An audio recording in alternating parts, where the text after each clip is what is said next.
खरं तर कबूतरखान्यांसाठी वेगवेगळ्या पद्धतीच्या प्रतिक्रिया आता येत आहेत। मनीषा कायंदे जी आपल्यासोबत आहेत। खरं तर मंगलप्रभात लोढा यांनी एक जे पत्रक दिलेलं आहे त्यामध्ये पर्यायी 5 जागा मुंबईमध्येच कबुतरांसाठी खुल्या कराव्या, ज्या ठिकाणी मनुष्यवस्ती कमी आहे अशा जागा असाव्यात। एक समिती गठीत करावी आणि कबुतरांच्या बाबतीत सुद्धा पालिकेने काहीतरी सकारात्मक विचार करावा अशी मागणी त्यांनी केली आहे। सर्वप्रथम तर मी तुमचे आभार मानते की तुम्ही हा विषय घेताय। अत्यंत गंभीर विषय हा आणि तारांकित प्रश्नाच्या मार्फत हा विषय मी विधान परिषदेत आत्ताच्या अधिवेशनात विचारला होता जुलै महिन्याच्या। खरं तर कबुतरांची विष्ठा आणि त्यातनं उद्भवणारे जे लंग डिझीजेस आहेत ते अतिशय भयानक आहे। मी एक प्राणीशास्त्राची अभ्यासक राहिली, मी PhD केलेला आहे प्राणीशास्त्र या विषयामध्ये आणि त्यामुळे कबुतरांचा माझा व्यवस्थित अभ्यास आहे। त्या मी सांगू इच्छिते की 3 प्रकारचे पंख असतात त्यांना। सगळ्यात शरीराला लागून जे स्किनला लागून मायक्रोफायब्रिल्स असतात। हे मायक्रोफायब्रिल्स जे आहेत ते मायक्रोस्कोपच्या खाली दिसतात। ते मोठे पंख नसतात, बारीक बारीक असतात फेदर्स। तर ते तुमच्या श्वासनलिकेत जाऊ शकतात। त्यांनी श्वसनाचे अतिशय गंभीर आजार होतात। राहिला मुद्दा, हे मर्सी फीडिंग आहे। आता कुठल्याही धर्माच्या विरोधात नाही, परंतु सगळ्याच धर्म काय सांगतात की प्राणी मात्रावर दया करणं, प्राणी मात्रांना विनाकारण मारू नये, परंतु त्यांचं ओव्हर प्रोडक्शन। आता आपण कुत्रे आणि मांजर यांच्यापासून आपल्याला कुत्रे चावतात, भटके कुत्रे मांजरी यांचाही त्रास होतो। न्यूटरिंग करतो आपण, निर्बीजीकरण करतो त्यांचं का, तर त्यांची पॉप्युलेशन कंट्रोलमध्ये राहायला पाहिजे आणि त्यांना वॅक्सिनेशन पण केलं पाहिजे। आता खरंच जर का तुम्हाला प्राणीमात्राबद्दल प्रेम असेल तर तुम्ही वेगवेगळ्या माध्यमातून, तुम्ही झूमध्ये असेल, डॉग शेल्टर्स असतील, तिकडे तुम्ही पैसे डोनेट करू शकतात, खाद्य डोनेट करू शकतात। कबूतरखाना जो दादरचा आहे, ज्याचा मी विषय उपस्थित केला होता, जवळजवळ 200-300 किलो रोजचं तिकडे धान्य टाकलं जातं आणि मोठ्या प्रमाणात लाखो कबूतर येतात। कबूतर दुसरे, मी वाईल्ड लाईफच्या दृष्टिकोनातून सांगते, हा एंडेंजर्ड स्पीसीज नाही आहे। 1972 सालचा जो वाईल्ड लाईफ प्रोटेक्शन ॲक्ट आहे, कबूतर हा कुठल्याही एंडेंजर्ड लिस्टमध्ये नाही आहे आणि म्हणून त्याला मारायचं का, तर नाही। परंतु लोकवस्तीपासून दूर कुठेतरी त्यांना कबूतरखाने तुम्ही क्रिएट करू शकता। परंतु हे मर्सी फीडिंग जे आहे ते दुसऱ्या कोणाच्या तरी जीवावर उठतं आहे आणि असं आता तुम्ही ह्याच्यात खूप म्हणजे चर्चा करण्यासारखा खूप वाव आहे। परंतु म्हणजे कुठल्या आता मी जैन लोकांशी पण बोलले आहेत, त्यांच्या धर्मात काय म्हटलं आहे की प्राणी मात्रावर प्रेम दाखवणं हे आहे।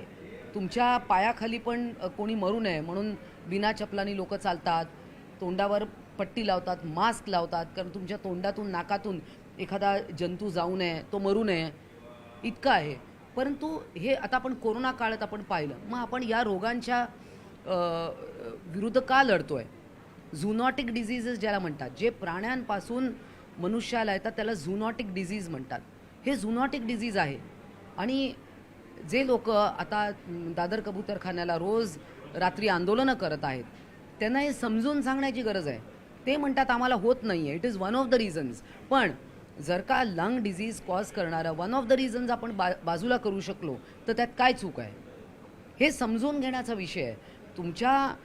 तुमची जी काय हौस आहे किंवा धार्मिक भावना आहे त्यामुळे इतर लोकांचं गंभीर आजारी झालेले लोक, मुंबई नॅचरल हिस्ट्री सोसायटी जी आहे त्यांचे जवळजवळ 51 रिसर्च पेपर आहेत याच्यावर आणि त्यांनी हे सगळं रिसर्च पेपर्स जे आहे ते आपले वकील जे महानगरपालिकेचे रिप्रेझेंट करत आहेत, KM हॉस्पिटलमध्ये डॉक्टर आठवले जे मॅडम आहेत त्यांनी याच्यावर रिसर्च फाइंडिंग्ज आहेत। त्यामुळे मला असं वाटतं की हे तुम्ही समजून घेतलं पाहिजे विषयाचं गांभीर्य। मग समुद्रकिनारी तुम्हाला करायचं तर तिकडे करा, पण भर वस्तीमध्ये आता काय होतं आहे, एखादा किराणा दुकान आहे, कुठेही लोक कबुतरांना दाणे टाकतात, कुठेही कबूतर जमा होत आहेत फुटपाथवर, जो लोकांचा चालायची जागा आहे तिकडे दिवसभर कबूतर असतात।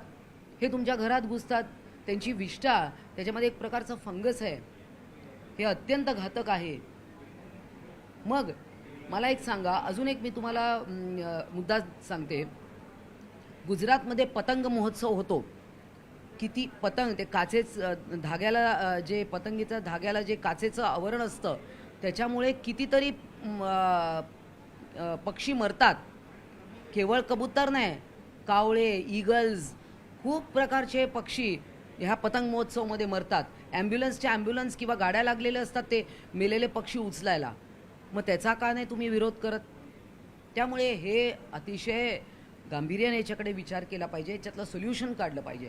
आणि पुन्हा मी सांगते, कुठल्याही प्राण्याचं ओव्हर रिप्रोडक्शन हे घातक असतं. म्हणून आपण अनेक प्राण्यांचे जे त्रासदायक आहेत त्यांचं आपण पॉप्युलेशन कंट्रोल करतो.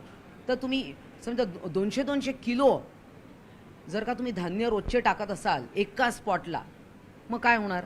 ताई, खरं तर याच दरम्यान आपण जर लोढा यांनी जी भूमिका घेतलेली आहे ती आणि सरकारसमोर तुम्ही मांडलेले प्रश्न यामध्ये कुठेतरी तफावत दिसत नाही का? कारण सामाजिक भावनांचा विचार केला जातोय परंतु आरोग्याच्या बाबतीत दुर्लक्ष केलं जातंय.